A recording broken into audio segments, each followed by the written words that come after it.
Yan, hello guys for today's video. Yan.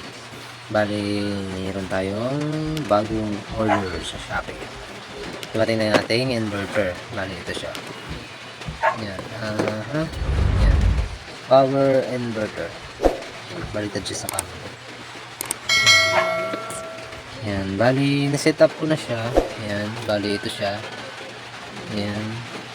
1000 watts. Power inverter. Pero ano siya, ang peak power niya ay ayan. Ang peak power niya ay 500 watts. Hindi natin may baligtad yung camera. Bali 500 watts yung peak power niya. Pero 1000 watts yung kanyang rated power. Bali ano nga pala? Kaya nabili tayo ng inverter kasi para yung ating mga appliances na mga 220 volts mapagana natin. Yan. Bali kung halimbawa ang gusto mo lang naman ay ilaw-ilaw lang ang paganahin, mas advisable na na tawag nga ba rito? Mag 12 volt system ka na lang.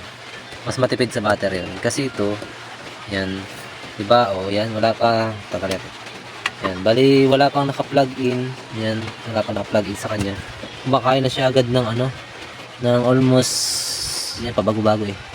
Yan, 5, 10 watts mga ganyan.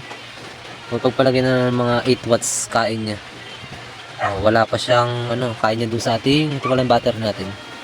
Yan, LiPo4. Battery yan ng solar. Yan. 20 Ah nga pala yan, battery na yan. Yan, bali yun. Basta yan, mayroon na agad siyang kain na almost pagpalagay na 8 o 10 watts.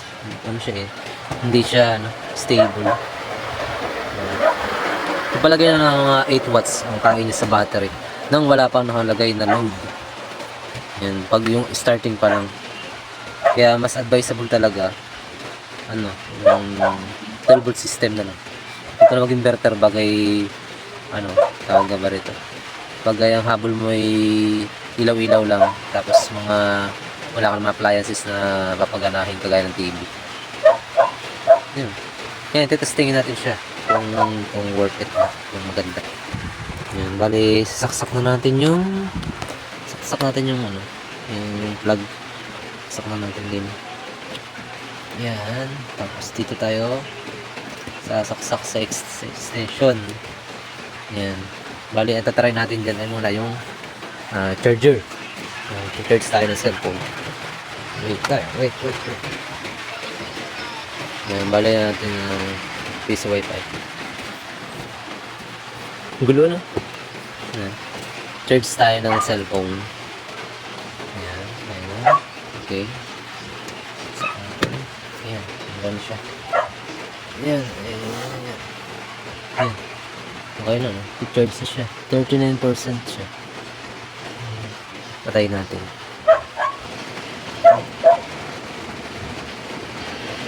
Patay mo natin yung cellphone. Yan. Charge natin yung cellphone. Ayos na i-charge siya. Yan. Bali, tumaas na yung yung kanyang wattage.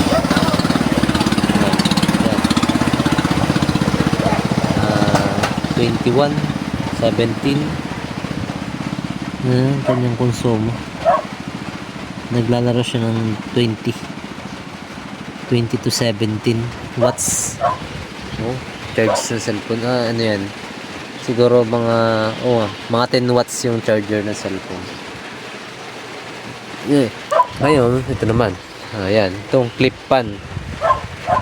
Saksak din natin yung clip pan. Ayan, try natin yung clip pan. Ayan, saksak natin. Yan. Okay na. Yan. Bali, cellphone saka yung clip pan. Okay na. Diba?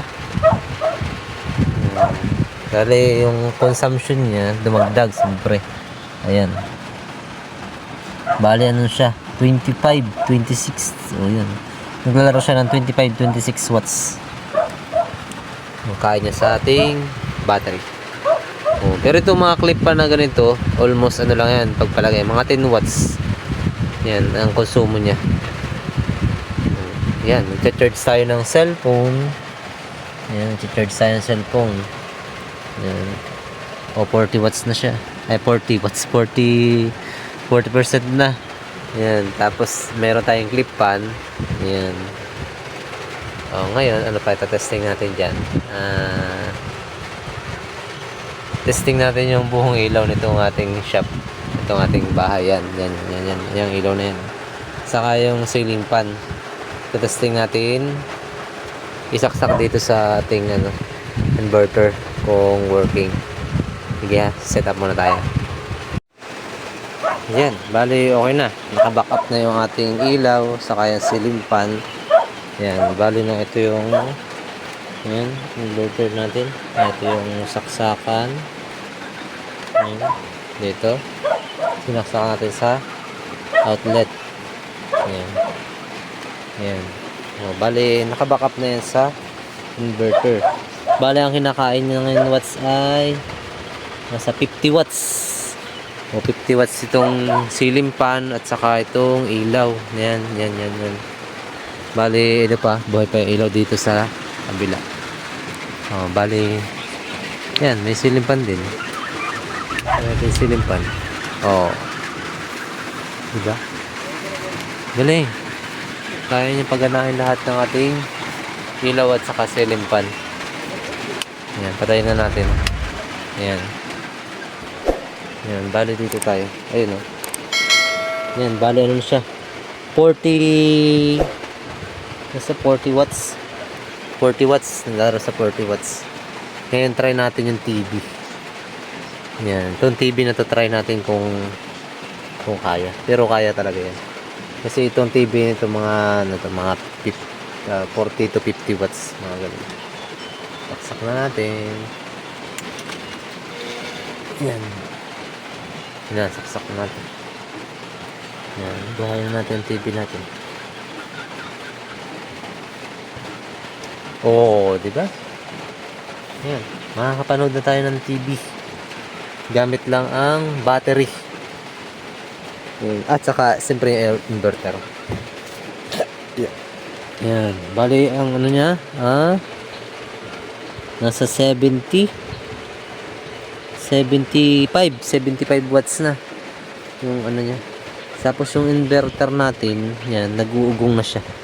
Nag-andar yung fan kasi nga para lumamig kasi nainit yung inverter, bagay bagay maraming nakasaksak sa kanya.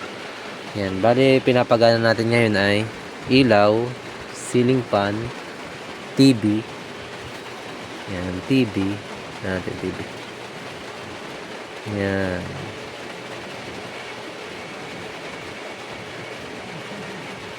Okay na. Yan, TV.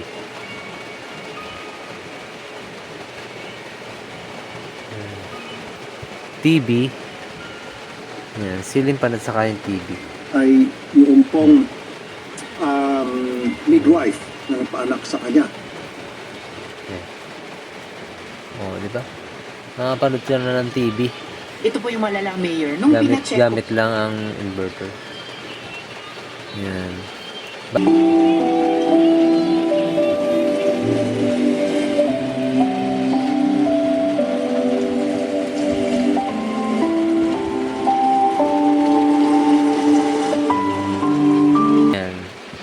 Bali yun, ganun lang siya.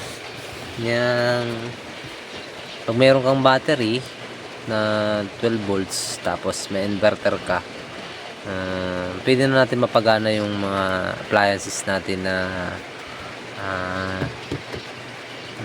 220 volts. Kagaya nga ng TV, electric fan.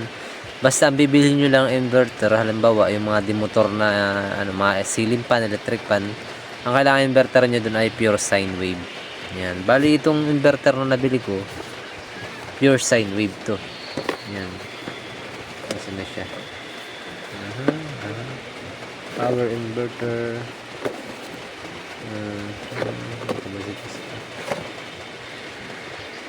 Hindi kita yata.